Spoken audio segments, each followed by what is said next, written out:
मेरे सभी बच्चों, अब मैं तुम्हें सुनाता हूँ एक कहानी। महात्मा जी की बिल्ली।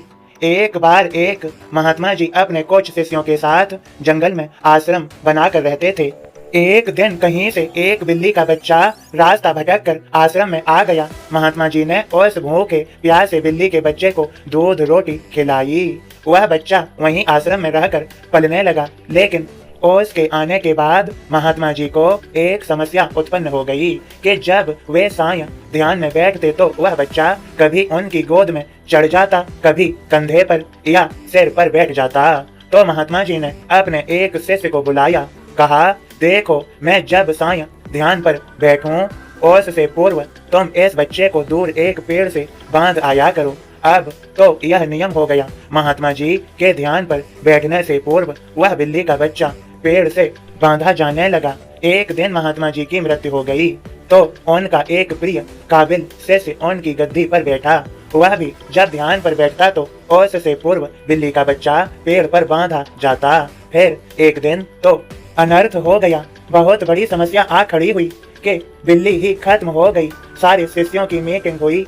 सब ने विचार विमर्श किया कि बड़े महात्मा जी जब तक बिल्ली पेड़ से न बांधी जाए तब तक ध्यान पर नहीं बैठते थे।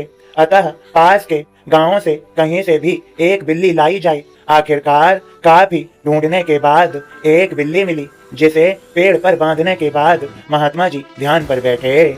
विश्वास माने उसके बाद जाने कितनी बिल्लियां मर चुकी और न जाने कितने महात्मा जी मर चुके, लेकिन आज भी जब तक पेड़ पर बिल्ली न बांधी जाए तब तक महात्मा जी ध्यान पर नहीं बैठते हैं। कभी उनसे पूछो तो कहते हैं, यह तो परंपरा है, हमारे पुराने सारे गुरुजी करते रहे, वे सब गलत तो नहीं हो सकते। कुछ भी हो जाए हम अपनी परंपरा नहीं छोड़ सकते। यह तो हुई उन महात्मा जी और उनके शिष्यों की बात, पर कहीं न कहीं मेरे बच्चों समझो, हम सबने भी एक नहीं अनेकों ऐसी बिल्लियां पाल रखी हैं। कभी गौर किया है, इन बिल्लियों पर सैकड़ों वर्षों से हम सब ऐसे ही और कुछ अनजाने तथा कुछ चंद स्वार्थी तत्वों द्वारा निर्मित परंपराओं के जाल में जकड़े हुए हैं। जरूरत इस बात की है कि हम ऐसी परंपराओं और अंधविश्वासों को अब और न पनपने दें और अगली बार ऐसी किसी चीज पर यकीन करने से पहले सोच लें कि कहीं हम जाने अनजाने कोई अंधविश्वास रूपी बिल्ली तो नहीं पाल रहे हैं। मेरे सभी बच्चों समझ गए अच्छे से? तुम्हें सभी को मेरी कृपा भरा आशीर्वाद।